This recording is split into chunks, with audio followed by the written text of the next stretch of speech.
দেখিছে বিৰোধী কথাটো এতিয়া ক'বলৈ বিৰোধী এতিয়া বিচাৰি ফুৰিব লগা হ'ব। বিৰোধী অসমত এতিয়া ক'ত আছে এতিয়া তেওঁলোকক দূৰবীণ লৈ পেলাই চাব লগা অৱস্থা হ'ব। থ্ৰী জি যিটো আছে ফৰ্মুলা, থ্ৰী জি ফৰ্মুলাটো ইতিমধ্যে অসমত ফ্লপ হৈছে। থ্ৰী জি ফৰ্মুলাটো ফ্লপ হৈছে।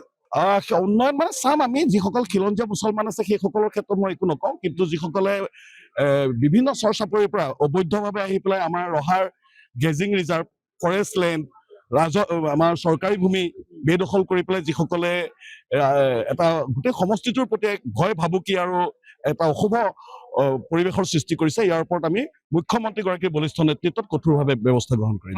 এই পবিত্ৰ মঞ্চৰ পৰাই মই ৰহা সমষ্টিৰ সন্মানীয় ভোটাৰ ৰাইজক মই আন্তৰিক ধন্যবাদ আৰু কৃতজ্ঞতা জ্ঞাপন কৰিছোঁ।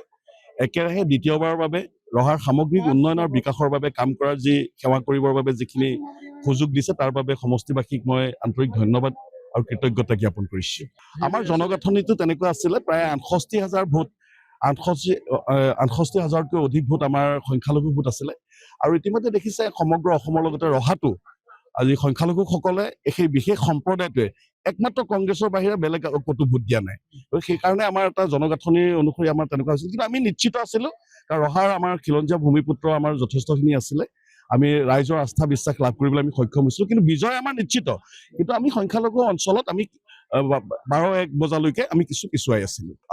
উন্নয়ন মানে চাম আমি যিসকল খিলঞ্জীয়া মুছলমান আছে সেইসকলৰ ক্ষেত্ৰত মই একো নকওঁ, কিন্তু যিসকলে বিভিন্ন চৰ চাপৰিৰ পৰা অবৈধভাৱে আহি পেলাই আমাৰ ৰহাৰ গেজিং ৰিজাৰ্ভ, ফৰেষ্ট লেণ্ড, আমাৰ চৰকাৰী ভূমি বেদখল কৰি পেলাই যিসকলে এটা গোটেই সমষ্টিটোৰ প্ৰতি এক ভয় ভাবুকি আৰু এটা অশুভ পৰিৱেশৰ সৃষ্টি কৰিছে। ইয়াৰ ওপৰত আমি মুখ্যমন্ত্ৰীগৰাকীৰ বলিষ্ঠ নেতৃত্বত কঠোৰভাৱে ব্যৱস্থা গ্ৰহণ কৰিম। অত্যন্ত দেখিছে আজি অসমৰ ৰাইজে আজি মুখ্যমন্ত্ৰীগৰাকীৰ প্ৰতি অকুণ্ঠ সমৰ্থন। আজি প্ৰায় ১০০ আজি এনেকুৱা ঐতিহাসিক বিজয় আমি ৰাজনীতিত বহু বছৰ আছো, কিন্তু এনেকুৱা ঐতিহাসিক বিজয় আমি অসমত কেতিয়াও দেখিবলৈ পোৱা নাছিলো।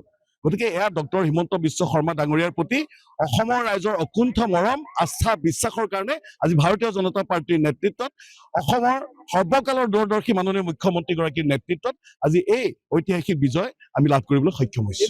দেখিছে বিৰোধী কথাটো এতিয়া ক'বলৈ বিৰোধী এতিয়া বিচাৰি ফুৰিব লগা হ'ব। বিৰোধী অসমত এতিয়া ক'ত আছে এতিয়া তেওঁলোকক দূৰবীণ লৈ পেলাই চাব লগা অৱস্থা হ'ব। গতিকে বিৰোধী প্ৰসংগত নকওঁ, বিৰোধী নিশ্চিহ্ন হোৱাৰ পথত, কাৰণ তেওঁলোকে কেতিয়াবা আমাৰ খিলঞ্জীয়া ভূমিপুত্ৰ সকলৰ মাজৰ পৰা তেওঁলোকে কেতিয়াবাই বিদায় লৈছে। এটা নিৰ্দিষ্ট এটা সম্প্ৰদায়ৰ মাজত তেওঁলোক ধিপিং ধাবাকৈ আছে, আৰু অলপ কিছুদিনৰ পিছত চাব আৰু সময়ৰ আহ্বান তেওঁলোক এটা সময়ত নিশ্চিন্ন হৈ পৰিব। থ্ৰী জি যিটো আছে ফৰ্মুলা, থ্ৰী জি ফৰ্মুলাটো ইতিমধ্যে অসমত ফ্লপ হৈছে। থ্ৰী জি ফৰ্মুলাটো ফ্লপ হৈছে।